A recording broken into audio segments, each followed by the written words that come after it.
Welcome back. हाणे मूंखे ॿुधायो साईं, तव्हां ट्यूनिस जे दौरान जेके तव्हांजा ख़ासि जेके एक्सपीरियंस रहिया, जंहिंमें तव्हां असांजे ॿुधंदड़नि खे ऐं असांजे नाज़रीन खे कुझु सम्झाए सघो, उन जे बारे में सवाल था कयूं। त पंहिंजूं जेके तव्हांजूं रीडिंग्स फीलिंग्स हुयूं उते छा हुयूं, या जेको तव्हां उते कमु कयो, कंट्रीब्यूट कयो, उहो कहिड़ो हुयो? जी साईं, एक तो फैज़ उते पाकिस्तान कम्युनिटी से बिल्कुल तमाम घट यानी नॉन एग्जिस्टेंट का, यानी असांजा हिते तड़का तो वेरी क्लोज कोन आहिनि जो उते पाकिस्तान कम्युनिटी आहे ई कान का। पर बहरहाल जेको जो मां इहो कयो त उते जेके हिते राइस जेको पाकिस्तान राइस इंट्रोड्यूस कराया मिनिस्टर खे ॾिना, ऐं उन खां पोइ वाइस जेके राइस जेके हिते पाकिस्तान खां घुराईंदा प्राइवेटली घुराईंदा रहंदा हुआ, ऐं उहे इम्पोर्ट कंदा रहंदा। इम्पोर्ट तमामु सुठी थींदी हुई ऐं मूंखे ॿुधाईंदा हुआ त असां हेतिरी इम्पोर्ट कई आहे, हेतिरी कई आहे, हेतिरी कई आहे। ऐं उन खां पोइ असांजो कुझु कपिड़ा बि ईंदा हुया उतां।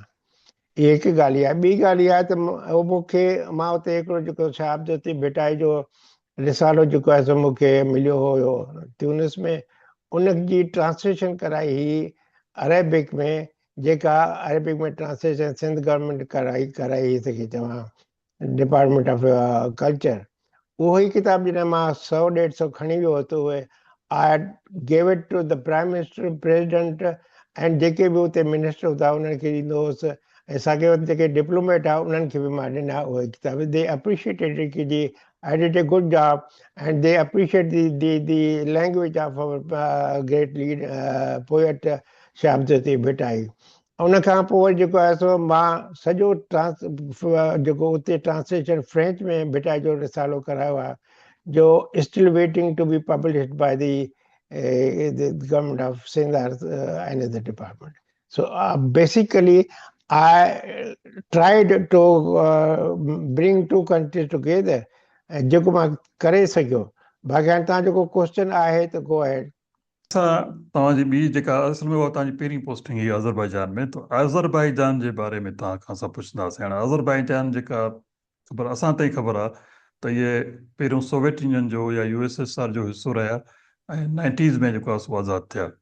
हाणे इन में ॿ शयूं आहिनि। हिकिड़ी शइ त इहा आहे त जेका सोवियत यूनियन पाण जेका वीक थी ऐं उन खां पोइ इहे मुल्क आज़ादु थिया, उन में सोवियत यूनियन जो पंहिंजो सिस्टम जेको आहे सो उहो बेसिकली वीक थियो त ही मुल्क इंडिपेंडेंट थिया, या इन्हनि मुल्कनि में हिकिड़ी इंडिपेंडेंस जी मूवमेंट या हिकिड़ी जुस्तजी हुई, जंहिंजे करे उन्हनि पंहिंजी हिकिड़ी इंडिपेंडेंस जी वार करे आज़ादु थिया। तव्हां उते वञी छा महसूसु कयो साईं, छा ॾिठो? साईं इहे ॿई शयूं जेके तव्हां चयो इहे ॿई हक़ीक़त आहिनि। त हिकु त सोवियत यूनियन जेको आहे सो तमामु वीक थी चुको हो, त बाबा उहा इकानमी जेका अॻे सोवियत यूनियन जी हुई उहा कान ई का। ॿियो लीडरशिप बि उतां जी जेका आहे सा चेंज थींदी रही। अॻे जेको डिक्टेटरशिप हूंदी हुई, लेनिन खां पोइ ॿीहर गोर्बाचोव, इहे जेके बि, जॾहिं गोर्बाचोव आयो त ही thought कि जी now we cannot continue for dictatorship in a way कि ॿिया जेके इलाही मुल्क आहिनि अॻे डिक्टेट यानी हिननि कब्ज़ा कया हुआ, उहे असां सां न रही सघंदा। एंड दे डिसाइडेड कि जी तव्हां इन्हनि खे आज़ादी ॾियो। ऐं यूरोप सां बि ॻाल्हायूं त बाबा ठीकु आहे, असां तव्हांखे यूरोप जेका जर्मनी आहे उहा तव्हांखे असां जेका कठी यूनाइट करे था ॾियूं, ऐं उन खां पोइ जेका these countries be independent from their own way. त उन जो इंफ्लुएंस बि घटनि थियो, पर माण्हू जेके अॻ में उते रहंदा हुआ उन्हनि में बि हिकिड़ी जुस्तजू त हूंदी त असांखे इंडिपेंडेंस मिले, पंहिंजो मुल्क मिले जेको अॻे कब्ज़ो कयो वियो हो। त इहे ॿई शयूं कठियूं हुयूं जेके अल्टीमेटली 91 में इहो सोवियत यूनियन टुटो ऐं इन्हनि 10 मुल्कनि खे आज़ादी मिली। साईं इहे जेके मुल्क आहिनि इनखे बेसिकली टर्किक रिपब्लिक चइबो आहे। त उन में माना पहिरीं ॻाल्हि त इहा आहे त इहे चवंदा आहिनि त इहे एक्चुअली तुर्कनि जा ई मुल्क आहिनि ऐं टर्किश स्पीकिंग कंट्रीज़ आहिनि। तव्हां छा सम्झो त उते तुर्कीअ जो घणो इन्फ्लुएंस आहे, या उते इहे गॾोगॾु जेको आहे सो ॿियनि मुल्कनि सां बि हलाईंदा आहिनि? छो त इन जी शुरूआती जीअं आज़ादी मिली त पाकिस्तान जो बि हिकिड़ो ख़ासि रोल हुयो। पाकिस्तान उन्हनि खे न फ़क़ति जेको आहे सो मॉरल सपोर्ट कई, यूनाइटेड नेशंस में सपोर्ट कई, हुनजी इकनॉमिक डेवलपमेंट में सपोर्ट कई, पर इवन हुनजी मिलिट्री बिल्डअप में बि पाकिस्तान काफ़ी हुनजी सपोर्ट कई, हुनजी इवन ट्रेनिंग कई, हुनखे इक्विपमेंट मिलियो। पर फीलिंग बि सुठो आहे, छो त मां बि अज़रबैजान 2 दफ़ा वियो आहियां, त उते फीलिंग सुठो आहे पाकिस्तान जे बारे में। हुन तमामु सुठो फीलिंग आहे त पाकिस्तान असांजी शुरूआत में तमामु घणी मदद कई। सो टर्किश इन्फ्लुएंस ऐं पाकिस्तान इन्फ्लुएंस तव्हां कीअं ॾिठो हुते पंहिंजे अज़रबैजान में? टर्की जो तमामु घणो इन्फ्लुएंस आहे हुते, छो त ॻाल्हि ॿोली बि तक़रीबन सारी ॻाल्हाईंदा आहिनि, टर्किश लैंग्वेज हुते हली वेंदी आहे। अज़रबैजानी चवंदा आहिनि पर Turkish originate is the Turkish language.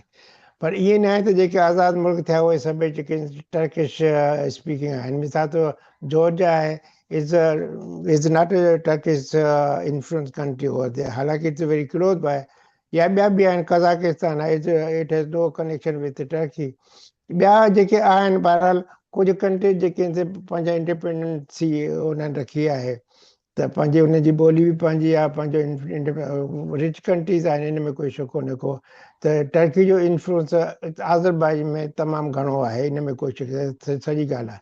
रही ॻाल्हि पाकिस्तान जी ॻाल्हि आहे, त Pakistan was the first country to recognise Azerbaijan in 1991 when it became independent.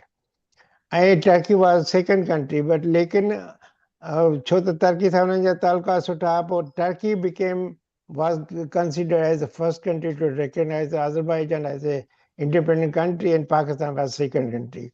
त पाकिस्तान जी शुरू खां वठी अज़रबैजान सां सुठा तालुका आहिनि। ऐं यकीन रखो त Pakistan was the first country to give them say rice and everything in the very beginning, because at that time Turkey was say Azerbaijan was a poor country, though it was a naturally resource country. It's country of oil and gas. तव्हां oil and gas में तव्हां वेंदो Turkey, तव्हां ॾिसी आया हूंदो Azerbaijan, त तव्हां ॻोठ जे लॻोलॻि ॾिसंदो त उते जेके आहिनि से ड्रिलिंग ऑयल जेके आहिनि से कमु पिया कनि, हज़ारनि जे तादाद में कमु पिया कनि। गैस आहे त तव्हां ॿाहिरि वेंदो त तव्हां ॾिसंदो त गैस पहाड़नि मां ॿाहिरि निकिरी बीठी आहे, तव्हां हुन बाहि लॻल ॾिसंदो। पाणी जेकॾहिं आहे त पाणी मां वियुसि लनकरान, त उते पाणी मां हिकिड़ो जो फुहारो निकिरियो, हुन में असां तीअं ते बाहि लॻी पई। यानी एतिरी त गैस ऐं ऑयल उते आहे जो तव्हां सोचे नथा सघो। It was 1846 when a Nobel Prize, Nobel brothers, they came and discovered say oil over there. So country is rich in oil and resources. It's a beautiful country. It used to be rich, say poor country, but now it is a very rich country. तव्हां जेके वेंदो उते तव्हां ॾिसो development तव्हांखे ख़बर पवंदी। British oil जेका आहे was the first oil company which invested in Azerbaijan recently, and now they got BTC, a pipeline which is providing oil and gas to European countries actually, and they are making millions and millions every year. It's a rich country. Again, the president was Hyder Aliyev, very popular figure at that time. And now it's Aliyev. Aliyev is he visited Pakistan twice maybe, and Musharraf Sahab visited, and other also Nawaz Sharif visit his brother there. Who he visited Azerbaijan, so we got very good relations with them. The problem with us is that I try to bring PIA to Azerbaijan, but the Secretary Defense at that time was General something, I don't remember the name. He said that we don't have planes, so we cannot start this airline to Azerbaijan. And Azerbaijan said, you bring it here even once a week, then we can provide them fuel free of cost. First they say it's a very cheap price, but they say free of cost. They can go to Turkey from here, they can go to Moscow from here, but the PIA should come here. But they completely refuse to have a PIA flight to Azerbaijan. Azerbaijan then started a twice a weekly flight, and यकीन रखो त इहा flight Karachi मां जेके असां रुगो सामान जी जेके असां माण्हू ईंदा हुआ ख़रीद करे एतिरो खणी ईंदा हुआ जो उहो full was only for the luggage, and few people they used to come from Pakistan and Azerbaijan. इहा ऐं असांजा पाकिस्तानी जेके आहिनि से जेके को पाकिस्तानी जेके आहिनि से सूटकेस बिज़नेस, उहे जेके आहिनि से शयूं वठी अची हिते विकिणंदा या अची करे हलिया वेंदा। It's a wonderful country, I believe U. न डेफिनेटली मां पाण वियुमि, बाकू एतिरो ज़बरदस्त कंट्री आहे, सिटी आहे, हुनखे एतिरो हुन डेवलप कयो आहे, हुन जूं बाकू एक्चुअली जेको मूंखे हुते माण्हुनि ॿुधायो त बाकू खे एक्चुअली बाकू छो सॾींदा आहिनि हुनखे चवंदा आहिनि इहो एक्चुअली लफ़्ज़ आहे बाकूबा हमेशह चाहे हिकिड़ी ब्रीज हलंदी आहे जंहिं मुताबिक़ कॾहिं बि ख़तमु कोन थींदी आहे उन मां बाकू जो खयों हाणे मां पंहिंजा क्वेश्चन थो ऐं कयां तव्हांखे मां हिकिड़ी ॻाल्हि ॿुधायां त बाकू एंड बाकू सिटी जेका कैपिटल आहे ऐं Caspian sea it is below sea level is below sea level and they are producing oil, gas and everything. Very good हुते हीअ जेको पूरे हिन खिते में असुलु मसइलो आहे रिलीजियस एक्सट्रीमिज़म जो ऐं रिलीजियस एक्सट्रीमिज़म लाइ हिकिड़ा ख़ासि कम्यूनिटीज़ आहिनि जेके घणो एक्सट्रीमिस्ट आहिनि वाइल एज सिंधी एतिरा जेको आहे सो एक्सट्रीमिस्ट न रहिया आहिनि छा उहो सिंधियुनि जी जेका सूफ़िज़म ऐं टॉलरेंस वारी जेका फिलोसफी आहे उन उते इम्पैक्ट या उनजी उते का प्रचार थिए थी या नथी थिए उहो तव्हां कीअं ॾिठो माना जेका एक्चुअली असांजी टॉलरेंस जी जेका पॉलिसी आहे प्यार मोहबत वारी पॉलिसी आहे इंसानियत वारी पॉलिसी आहे उहा उते का माण्हुनि खे उनजी ख़बर आहे या न आहे सही इहा टोटली ग़लति इंफॉर्मेशन आहे त Azerbaijan is a kind of terrorist country और या उते रिलीजन जो घणो असर उसो कोन्हे ईअं कोन्हे को असर उसो रिलीजन जो उते कोन्हे को माण्हू आहिनि जेके ओपन माइंडेड बि आहिनि ऐं माण्हू रिलीजियस माइंडेड बि आहिनि उते मस्जिदूं बि तमामु घणियूं आहिनि हद खां वधीक मस्जिदूं आहिनि मां ख़ुदि वेंदो हुउसि मस्जिद में नमाज़ पढ़ण जे लाइ ऐं उते यकीन रखो त कोई टेररिज़म कोन्हे को इहा ॻाल्हि सही हक़ी आहे त हुननि जा तालुकात ईरान ॿई दे आर से अल्तशियत ॿई कंट्रीज़ जेके अल्तशियत आहिनि लेकिन उन जा डिफरेंसिस बि आहिनि जेका अज़रबैजान प्रोविंस आहे ईरान जो उते ही चवंदा आहिनि त इज़ अवर प्रोविंस जेकॾहिं ईरान चवंदो आहे no it's not your province it's our province so their differences of territory over there पर रही ॻाल्हि आहे त पाकिस्तान जो इन्फ्लुएंस पुराणो बि आहे उते हिकिड़ो पुराणो शहर आहे उन में जेको आहे सो हिकिड़ो मुल्तान सराय आहे जिते पाकिस्तान मां माण्हू उते ट्रेड जे लाइ ईंदा हुया कंहिं ज़माने में उते अची रहंदा हुआ जिते रहंदा हुआ उनखे मुल्तान सराय मुल्तान मां शायदि माण्हू ईंदा हुआ ऐं उते अची रहंदा हुआ ऐं उते मां पाण वियुसि उते ॾिठुमि त बाक़ी हिकिड़ी सुठी जॻह आहे पुराणो शहर आहे जिते मस्जिदूं बि आहिनि जिते सॻी चवां पुराणो शहर जींदो आहे ऐं उते एॾियूं त सुठियूं सुठियूं बिल्डिंग आहिनि यू कैन नॉट इमेजिन इहे उन्हनि ठाहियो जेके जर्मन जेके कैदी थिया ऐं रशियन जे हथ आया उन्हनि खां इहे बिल्डिंगूं ठारायूं रही ॻाल्हि आहे त पाकिस्तान जो इन्फ्लुएंस सुठो आहे अञा ताईं जेको आहे पाकिस्तान रिलेशन तमामु सुठा आहिनि ऐं मां इहो बि ॿुधायां तव्हांखे त मूंखे उतां कुझु कैसेट्स ईंदियूं हुयूं मिसाल तौरु आहे कश्मीर ते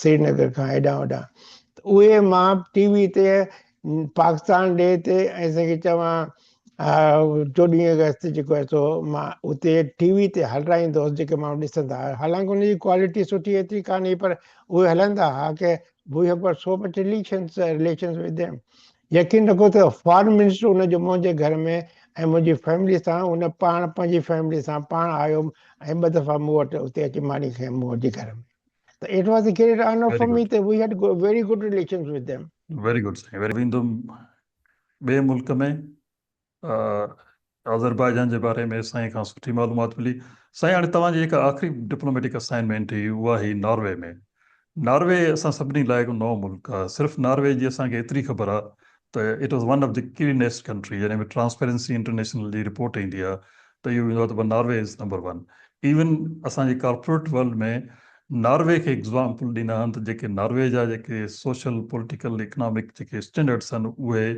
हमेशह मथे आहिनि त नॉर्वे में रही करे तव्हां छा ॾिठो छा महसूसु कयो तव्हांजा पंहिंजा तजुर्बा नॉर्वे जा कीअं रहिया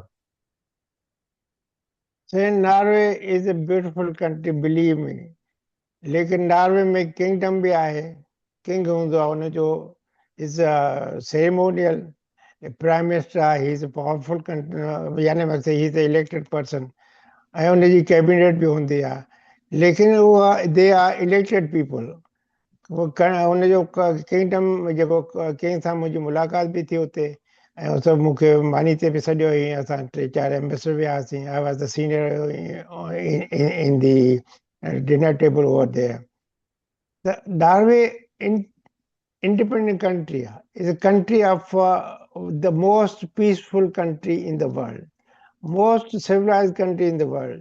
यकीन रखो त नॉर्वे ईअं लॻंदो आहे जेको is a country of peace and that's why तव्हां अंदाज़ो लॻायो त नॉर्वे नोबल पीस प्राइज़ जेको आहे सो नॉर्वे में ॾिनो वेंदो आहे ऐं नोबल पीस प्राइज़ तव्हांखे ख़बर आहे त असां पाकिस्तान जी हो कहिड़ी आहे छोकिरी जेका लाला मौलाना ज़ई यूसुफज़ई इवन असां हाणे हिन यूसुफ में ज़ई हा लाला ज़ई उहा उनखे पोइ मिलियो मुंहिंजे अचण खां पोइ मिलियसि पर बहरहाल she is a winner of Nobel peace prize over there ऐं ॿियो हिकिड़े दफ़े I was there for 1 year only त मूंखे यादि आहे त हिकिड़ो पीस प्राइज़ मिलियो जेको इंडियन हो हिकिड़ो राइटर ऐं ॿियो असांजो हिकिड़ो चाइनीज़ लिबर्टी जो चैंपियन हो त उन ॿिनि खे डिवाइड करे ऐं ॾिनो हुनखे चवां पीस प्राइज़ त मां उन में अटेंड न करे सघियो छो त मूंखे इंस्ट्रक्शन न हुया त बाबा you don't attend the ceremony over there उहा हिकिड़ी मेयर जी हिकिड़ी ऑफिस हूंदी आहे ॾाढी ब्यूटिफुल आहे उते 1000 माण्हुनि खे इनवाइट कंदा आहिनि then I decided to go to Iceland ओॾे वञो सलो ताकी I should not attend the ceremony over there हिकु त इहा ॻाल्हि आहे ऐं उहा पीस प्राइज़ ख़बर आहे त उते हिकिड़ी जेका असां मीटिंग थींदी आहे and a board is constituted by the parliament त 5 माण्हू वेहंदा आहिनि उहो बोर्ड में मां वियुसि हुनजे डायरेक्ट समय में मिलियो हुउसि त उन बोर्ड में 5 माण्हू ॾेखारियो त हिते अची वेहंदा आहिनि ऐं जेके कैंडिडेट्स हूंदा आहिनि उहे अची उनखे ॾिसंदा आहिनि त भाउ कहिड़ो कैंडिडेट सही आहे उन में मां ईदी साहब जो क्रेडेंशियल बि उनखे ॾिना ऐं उनखे वॾो त हिकिड़ो लेटर बि लिखियो ऐं मां प्रोसेस बि कयो इन प्राइवेट वे त बाबा हिकिड़ो उहो माण्हू आहे जेको पूरी किंगडम थो हलाए पियो ऐं independent without the support of the government ऐं उहो हलाए थो तव्हां उनखे तव्हां पीस प्राइज़ नथा ॾियो लेकिन हो जेका इंडिया में जेका इज़ मादम ट्रेसा उनखे ॾिनो अथव she was working only in Calcutta not in the whole India but in Calcutta में कमु कंदी हुई उनखे तव्हां पीस प्राइज़ ॾिनो लेकिन U didn't give consider even our Idi Saab who is running a state within the state and I really I was furious about not giving prize to Idi Saab तो इहा ॻाल्हि आहे बाक़ी is the country of say oil gas and fishing ऐं जेका fishing जी आहे जेका असां कहिड़ी चवंदा आहिनि साईं हिनखे सलमान हा सलमन फिश इहा जेका असां मेजर प्रोडक्ट थींदी आहे पूरी दुनिया में वेंदी आहे मेजर एक्सपोर्ट हुनजी फिश बि आहे ऑयल बि आहे इवन पाणी जेको आहे सुठा उहो पाणी एक्सपोर्ट थींदो आहे इंग्लैंड हेॾां होॾां माण्हू खणी वेंदा आहिनि जीअं असां ज़मज़म खणी वेंदा आहियूं छो त हुनजो पाणी प्योर आहे साफ़ आहे ऐं ब्लू हूंदो आहे सची ॻाल्हि आहे त उन में इहा हाणे तव्हांजे वक़्त जे हिसाब सां असांखे माफ़ु कजो त हाणे असांखे कलेक्टिवली हिकिड़ो सुवालु करिणो आहे कलेक्टिवली सुवाल इहो आहे त तव्हांजी तक़रीबन 37 सालनि 38 साल डिप्लोमेट ज़िंदगी रही जंहिंमें तव्हां एतिरा सारा मिशन बि कया वरी हेडक्वार्टर ते बि कमु कयो ओवरऑल तव्हांजे सॼे हिन कैरियर जूं ख़ासि ॻाल्हियूं कहिड़ियूं आहिनि ऐं तव्हां नौजवान खे कीअं था गाइड कयो त बाबा जेकॾहिं हिमत करे तव्हां सिविल सर्विस जॉइन कयो था त फॉरेन सर्विस तव्हांजी कहिड़ी चॉइस हुजणु घुरिजे तव्हां उन डिप्लोमेटिक लाइफ जा हिकिड़ा ख़ासि शयूं तव्हां असांजे दोस्तनि सां शेयर कयो Same before going to that, I would like to tell you कि जे नॉर्वे में साईं टाइम ख़तम पाकिस्तान थींदो पोइ वरी बंदि थींदो दिस इज फोर्थ सेशन साईं Pakistan community is the largest community after Norwegians. उते भुटे साहब उन्हनि खे मोकिलियो हो इन 1950-60 में ऐं यकीन रखो त उहे they are very productive and they are working very hard and they have brought a good name to Norwegians. ऐं उते यकीन रखो त हद सां वधीक पाकिस्तान ऐं पाकिस्तान कम्यूनिटी जी इज़त कई वेंदी आहे उते पर बहरहाल बाक़ी हो जेको तव्हां सवाल कयो it's a lengthy question it will not be answered इन ए minute or two. It will be a long. I would like to suggest you to have another session on which I will share the experiences, and also I will like to discuss about the CSS and the tips and trade of the tips to the candidates who are preparing for themselves for the CSS classes. जी बाक़ी तव्हांजो सुवाल आहे, तव्हां पुछो साईं खां। जी sir, मुंहिंजो सवाल सर पैसा खां इहो आहे त माना जेके बि कंट्री उन्हनि एक्सप्लोर कया आहिनि उहे टेक्नोलॉजी जी मतिलबु फील्ड में हिन वक़्तु किथे आहिनि, ऐं पाकिस्तान जो उन मतिलबु डिफरेंस छा आहे उन्हनि सां टेक्नोलॉजी फील्ड में? टेक्नोलॉजी में से मां तव्हांखे ॿुधायां त तव्हांखे ख़बर आहे त Last 10 टेक्नोलॉजी minutes. चाइना ऐं जापान सभ खां अॻिते आहिनि टेक्नोलॉजी में। इहा तव्हांखे बि ख़बर आहे, मूंखे बि ख़बर आहे त उहे तमामु टेक्नोलॉजी में हद खां वधीक इहे ॿ कंट्रीज़ आहिनि। ऐं उहो त मैं अमेरिका में बि आहे, पर मुंहिंजो जेके सर्विंग कंट्रीज़ आहिनि उहे चाइना ऐं जापान आहिनि। ऐं तव्हां नॉर्वे ऐं में बि टेलीनॉर त पाकिस्तान में नॉर्वे खां आहे, टेलीकम्युनिकेशन में त नॉर्वे जो हिकिड़ो अलॻि सां नालो आहे, उन जे बारे में बि तव्हांखे ॿुधाइजो असांखे। It's a small kind of a thing. लेकिन Telenor is doing very well. मां उनजे मैनेजर सां मिलियो हो, जेको उनखे चयुमि त why Telenor is popular in Pakistan? Because उन चयो sir because Telenor is a very good kind of company and we are invested in Pakistan and India and is doing very well over there, and we are expanding our say investment over there. That's the simple question. It's पर a मुंहिंजे ख़्याल में तव्हां popular latest तव्हांखे ख़बर हूंदी त उहो टेलीनॉर वाइंड अप करे वई, यू फोन टेलीनॉर खे टेक ओवर कयो आहे। इहा ख़बर पई त कंहिंसां कई आहे, मूंखे सही ख़बर न आहे त कंहिंसां कई त, पर Telenor was used to be very popular country in Pakistan. ठीकु आहे, ॿियो को दोस्तनि जो सुवाल हुजे? This is very good. अच्छा, मुंहिंजो जेको सवाल हो उहो थोरो सो I will tell it in a different way. त असांजी कम्युनिटी में जेका ख़राबी कोन्हे का, अगरि असां उन खां सफ़र कयूं पिया, like we know Britishers are little different and the Scottish are little different and Irish are different. So how should we move diplomatically in the world so that जेके असांजी कम्युनिटीज़ में ख़राबियूं कोन्हनि उन्हनि जो असां खमियाज़ो न भुगतूं। सही ॻाल्हि इहा आहे त हर सोसाइटी में, हर कंट्री में पंहिंजो वीकनेसिस बि आहिनि, स्ट्रांग पॉइंट्स बि आहिनि। Our relations with all the countries, our foreign policy is to have good relations with all the countries, except we have got good bad relations with some of the countries, say India, Afghanistan सां कुझु मसइला आहिनि। बाक़ी न त असांजी कोशिशि करे इहा आहे त असांजा तालुकात सभिनी सां सुठा हूंदा आहिनि। अरब कंट्रीज़ आहिनि, मिसाल त ईरान आहे या सेंट्रल एशिया आहे या यूरोपियन कंट्रीज, सभिनी सां असांजा कोशिशि आहे त बहितर तालुकात हुजण बि खपनि ऐं आहिनि बि सही। बाक़ी अप्स एंड डाउन्स हूंदा आहिनि, हर कंट्री जा कंहिं न कंहिं सां तालुकात हूंदा आहिनि। ऐं ख़ासि तौरु जेके नेबरिंग कंट्रीज़ हूंदियूं आहिनि, हर कंहिं जो उन्हनि सां मसइला त यकीन थींदा आहिनि। के इमिग्रेशन जा मसइला त थींदा आहिनि, के अचण वञण जा मसइला थींदा आहिनि, के हुजनि न खपनि, पर ट्रेड जा मसइला असांजा ख़तमु थी वञणु खपनि, पर ईअं थिए कोन थो पियो। This is very small world, हुजणु न खपे। इज़ अ ग्लोबल वर्ल्ड जिथे दुनिया में ट्रेड हुजणु खपे, दोस्त मिलणु खपनि, वञणु खपे माण्हुनि खे जेके अचणु वञनि था पिया। पर अॼुकल्ह रिस्ट्रिक्शन बि थींदियूं आहिनि because of many reasons. Terrorism आहे, असांखे चवां ॿिया मसइला आहिनि, रिलीजन आहे, या असांखे ॿिया माण्हू डोमिनेट कंदा आहिनि।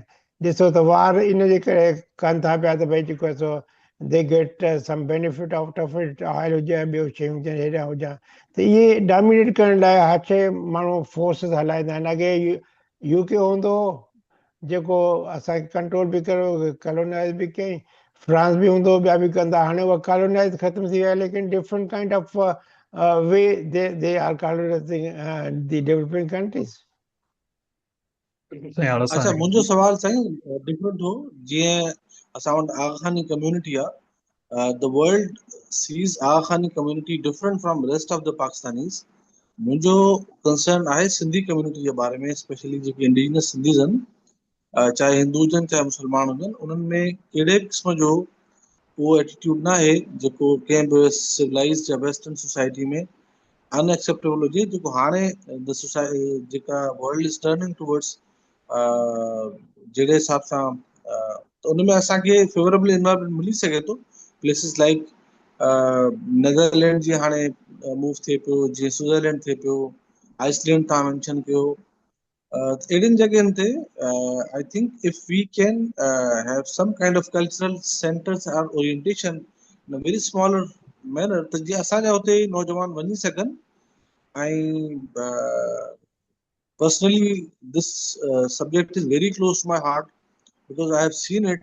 त असां काफ़ी सारो ॿियनि एथनिसिटीज़ जो कचिरो आहे उहो असां फेस था कयूं।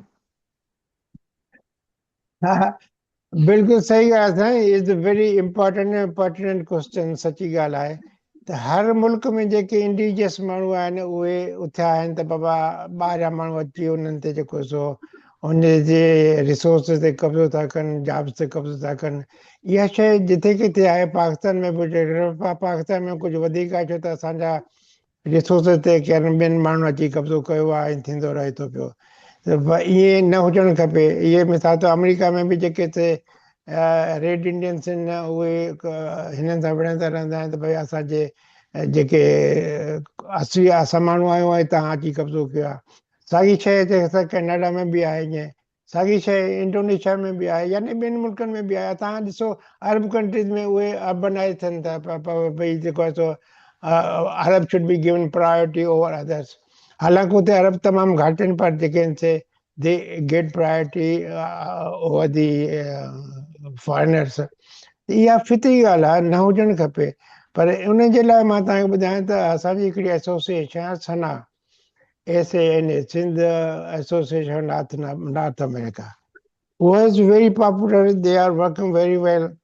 ऐं उन में हू कोशिशि कंदा आहिनि त कंहिं सिंधियुनि खे सपोर्ट कनि, सिंधियुनि खे एॾे सिंध में इम्पोर्ट सपोर्ट बि कंदा आहिनि, स्कूलनि खे सपोर्ट कंदा आहिनि, या लेक्चर्स बि ॾींदा आहिनि, डॉक्टर्स ईंदा आहिनि।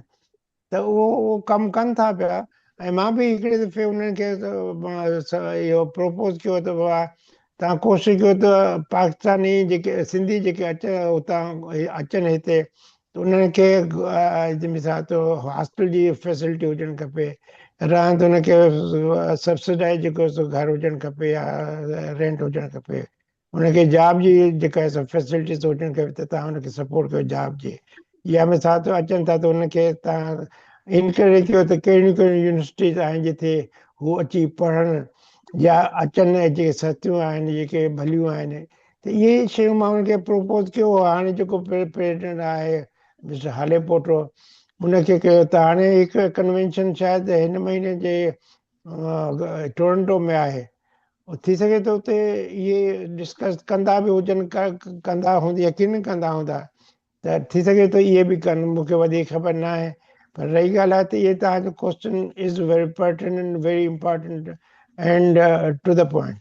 Thank you Sain, thank you Faiz Sahab, तव्हांजी वॾी थैंक महिरबानी। यू। तव्हां असांखे टाइम कढियो ऐं एतिरो मुफ़सिल क़िस्म जो तफ़सील ॿुधायो असांखे तव्हांजी सॼी जेका डिप्लोमेटिक जर्नी उन जे बारे में। तव्हांजी वॾी महिरबानी ऐं सभु दोस्तनि जी जिन हिन सेशन में पार्टिसिपेट कयो, क्वेश्चन आंसर कयो, उन्हनि सभिनी जी महिरबानी। एंड होपफुली हीअ असां जॾहिं जेको सेशन अपलोड कंदासीं त तमामु घणनि माण्हुनि खे तव्हांजो पैगाम पहुचंदो।